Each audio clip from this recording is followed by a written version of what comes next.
few parts of this book, and the first I'm going to show you, and you do have some books on your table you can thumb through if you'd like to, but this is the table of contents to this book. This is how I organized it. It's the first thing I did. I sat down, I said, you know, there's logical steps that a person needs to take to become financially successful. And so I laid this out into something that I call the pub crawl to financial success.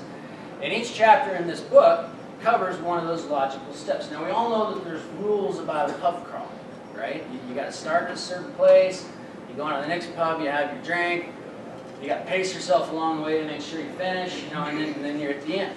And dealing with money like the pub crawl, it's got rules.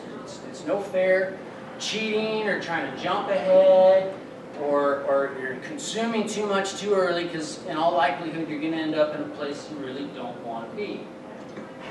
Maybe like the back of a van or something like that. So you want to follow these steps. So we talked about the magic fridge and the six-pack rule. Now one of the first things you want to do, going over here, is look for free beer. Always. We always want to look for free beer. Now in this case it's free money.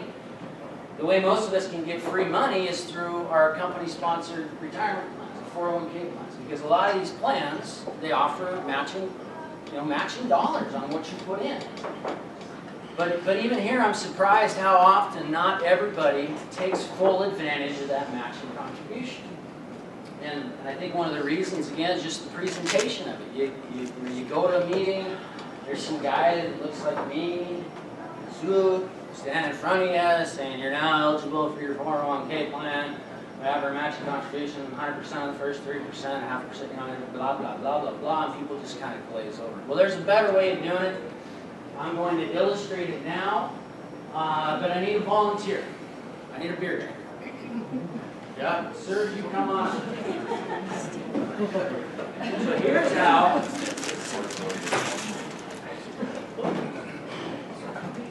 Here's how we can easily explain the 401k match by using beer. This is a six-pack pyramid snow cap. You like pyramid? I do. What's your name? My name's Steve. Steve Darin. Okay, Steve, you now work for me. That's okay. I'm a fair and equitable boss. You have an opportunity to get some free beer money by working here. Now, here's the deal. I'm going to pay you in beer. If you put some of your beer into this little thing, which is called your 401k, I'm going to match you on the first 3 beers that you put in there, and then it's all yours. So here's what I paid you. You go ahead and decide what you want to do. So if I match, you're matching me up to 3 beers. Match you up to 3 This beers. is my full payment here. Well, you get some other money, but I'm holding that back right now. Well, I'd probably go 2 and say 1 now. You're gonna say 1 for right now. So you're not gonna take advantage of the full match? I've got young kids and I need a lot of beer. You put 1. This is only. This is what happens when you ask to volunteer. Could have had one of us from the office. This represents 3% of your total salary. Let's put it in that context. So you got, there we go. All right, now, and you did yourself a favor. So you just got the full match in this 401k plan, and for playing along, you get to keep that 6-pack. See, now, so there's no catch, dude. there's no catch. If you take that and you put it in your magic fridge, which is my truck right up there, and it's going to turn into more beer. Thank you. Okay, so that's an easy way, just a different way of trying to explain to somebody how money works. We're going to skip over a lot of this other stuff right now. One thing I do want to focus on, though, is which I think is just incredibly powerful when you're trying to manage household finances. It's automatic savings and spending. Now, to illustrate this, what I want everybody in the room to do is think about somebody that they know that drinks more than they do. Now, if you're having a hard time coming up with a name, I suggest you go out and find a new friend that does drink more than you do, because now you're going to start to feel a lot better about yourself.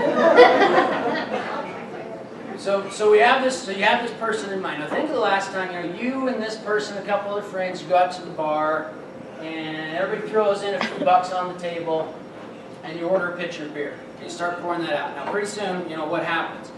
Everybody drinks one beer, and this other person, they drink 2 beers for your one, right? So everybody throws a few more bucks on the table, you order another pitcher, pour it out, everybody gets 1 beer. This guy or gal, we'll see what happens, drinks 2. And you do it again, everybody throws in the same amount of money, another pitcher, they're out drinking everybody else. So what starts to happen after a while? There starts to be a little resentment, and you're thinking, gosh, you know, everybody's paying the same amount, this person's drinking more than their fair share. Now, if you think about your own finances at home, sometimes the same thing can happen, right? The income comes into the house, and if all the income is just going into one bucket, and then people just start spending it, and somebody thinks, geez, you know, this person's, where'd that pair of shoes come from? Or where, you know, what's this new fly rod? Pretty soon, people start to question, you know, well, who's spending more? And, you know, and it can cause some resentment, some jealousy. You get some tension in the house. So I found a great way to do this in my own house is to treat this. Instead of just pouring all your beer, if you think of your money as beer that's flowing out of the tap, rather than pour it all into one pitcher that everybody drinks out of, start pouring it into specific pitchers and pints that have designated purposes. Right? So the first thing you want to do with your income, you want to put some into your retirement account. So there's one pitcher. You got to have an emergency fund. You got to cash on hand. So you always want to put a little money over there. Maybe you got an education account, and then you can start to segregate this, you know, even further. And my wife and I, when we do this, we've figured out, we know what our fixed expenses are, right? We've got our mortgage, we've got utilities, we've got car insurance, car payments, all that kind of stuff. But that's, you know what it is every month. So that goes off into one account. You pay everything out of there. We know we've got a gas and grocery account. We know pretty much what we spend on gas and groceries throughout each month, so put that in one account. We've each got our own debit card for that particular account. So when you go to the gas station, you just use that card.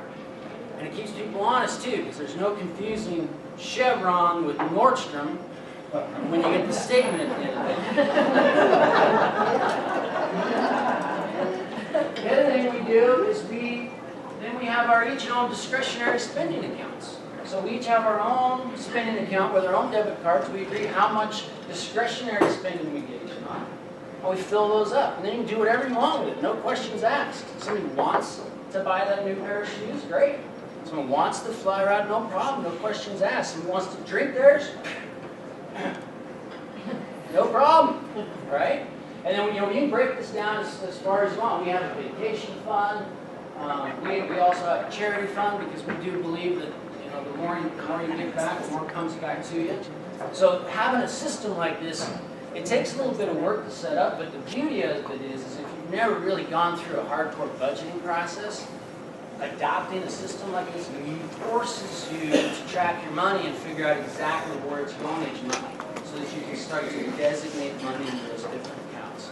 So this is a fabulous system. If you ever have problems at home, I consider I really consider adopting something like this.